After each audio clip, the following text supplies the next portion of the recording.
Hi, I'm Jacqueline Raposo of www.thedustybaker.com. Gluten-free and allergy-alternative recipes can be a little bit frustrating and can make for one very, very messy kitchen. But I hope my updated classics and fun flavor combinations show you that with a little bit of mess, a lot of fun, and a whole lot of love, even a dusty baker can produce delectable results. Here we go. Gluten-free red velvet pancakes are one of my favorite pancakes to make. They come out bright red, they're a little bit sexy. They're wonderful to make for Valentine's Day or because they're bright red for Christmas with kids. So we're gonna get started. We want our recipe to sit for about 20 minutes, so you want to just make sure that you have enough time between making the batter and cooking the batter that the batter can rest for a little bit. Because gluten-free flours are higher in starch, they absorb moisture differently, and so they really just come out a little bit extra fluffy and moist if we let our batter sit. So first we're gonna mix our dry ingredients. For my pancakes, I'm using 3/4 of a cup of millet flour, which is this beautiful golden color, nice and soft, very easily digestible if you have digestive problems. 1/4 cup of brown rice flour, a little bit extra goodness in that, and 1/4 cup of tapioca starch. You can use arrowroot starch as well, or if you're not sensitive to cornstarch, you can use cornstarch. A lot of people use potato starch. I don't really, but a lot of other people do successfully. And then 3 tablespoons of white sugar. Normally you don't need to put sugar in a pancake mix, but because we want our pancakes to be cocoa-y, it helps out.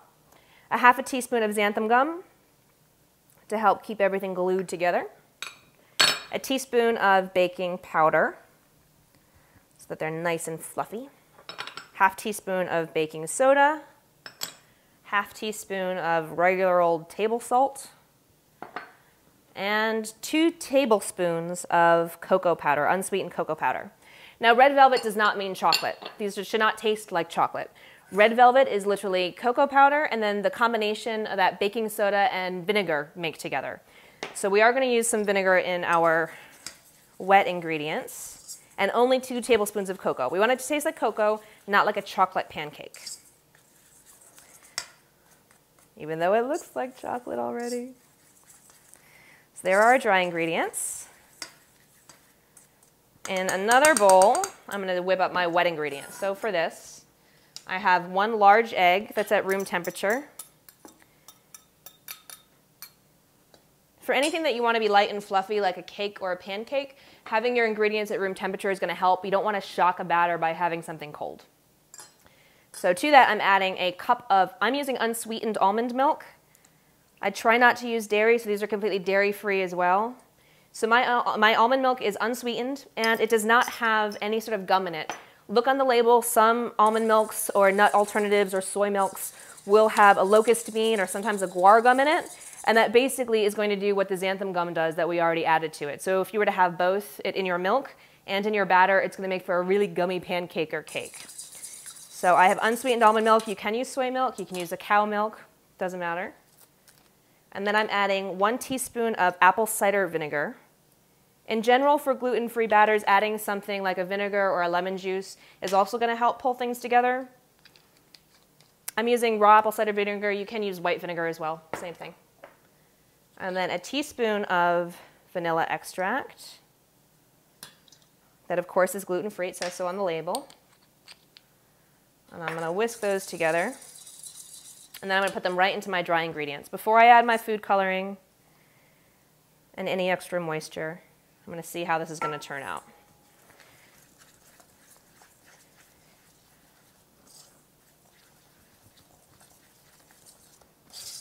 The cocoa is going to take a little bit of time to dissolve. Another reason why it's great to have it sit out for a while. There we go. So now, right now I've got a very thick pancake batter. More like a waffle batter. If you want to make waffles, you can throw them on like this. And then to that, I'm first going to add my food coloring. Now, a lot of times I use a gel food coloring, in which case I'd only have to add a couple of drops. But right now I'm using what is more common to be found in stores, which is a liquid food coloring. So I'm adding an entire tablespoon of red food coloring, which is going to look somewhat scary until it mixes in together. So yeah, look at that. I can't tell if this is horrifying or romantic. Oh, it's beautiful. All right, now I want to thin out my batter a tiny bit. This to me is a little too gloppy. See, it's sort of sticking on my whisk there. I'm plopping down. So I've got 1/3 cup of warm water that I'm going to add just a tablespoon at a time until I get it to the consistency that I want. Again, it's warm just so it doesn't shock the batter. See, it's starting to flow a little bit more. I'm going to add 1 more tablespoon. You can add up to 1/3 cup for this batter, especially because these are going to be really thick and fluffy pancakes. But if you like yours a little bit flatter, you can just add a little bit more water. You can add a little bit more almond milk as well, or whatever milk you're using. Oh, look how pretty this is. It's like Valentine's Day all year round. There we go. All right, so it's still a little bit gloppy. Hang on, I'm gonna add 1 more just in case. 1 more tablespoon. And then we'll call it a morning.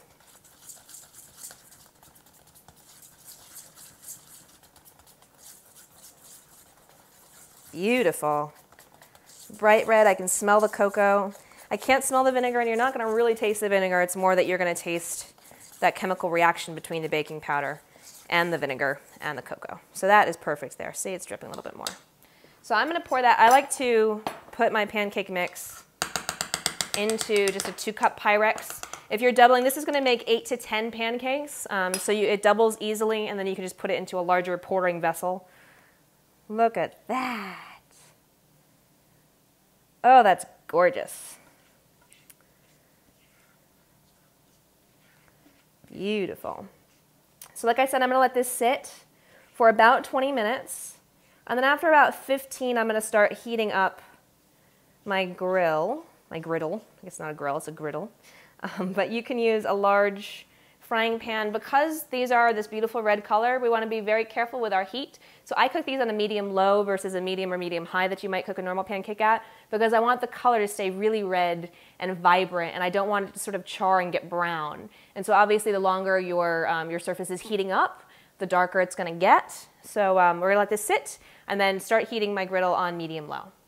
So now I have my griddle heated to medium-low. Once again, we're going to cook these nice and slowly. That way they retain their beautiful red color. And see, the batter's thickened even that much more by waiting. And there we go.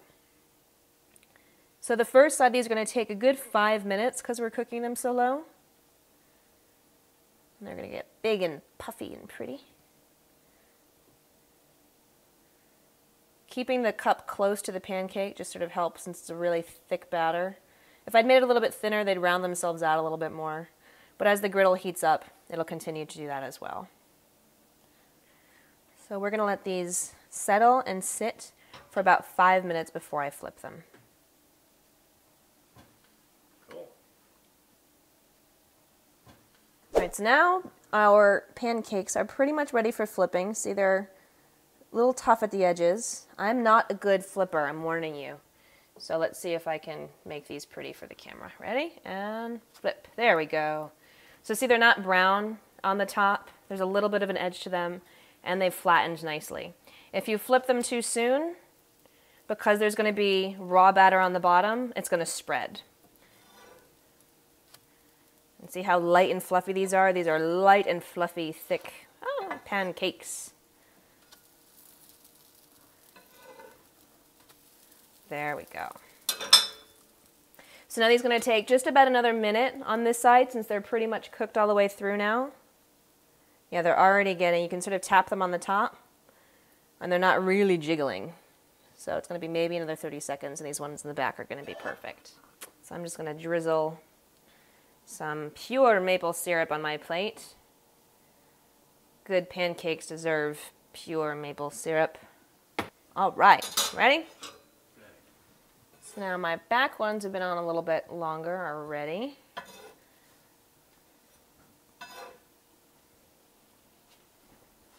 There we go. I'm going to let my front ones sit just a little bit longer, and just so you can see what they look like inside.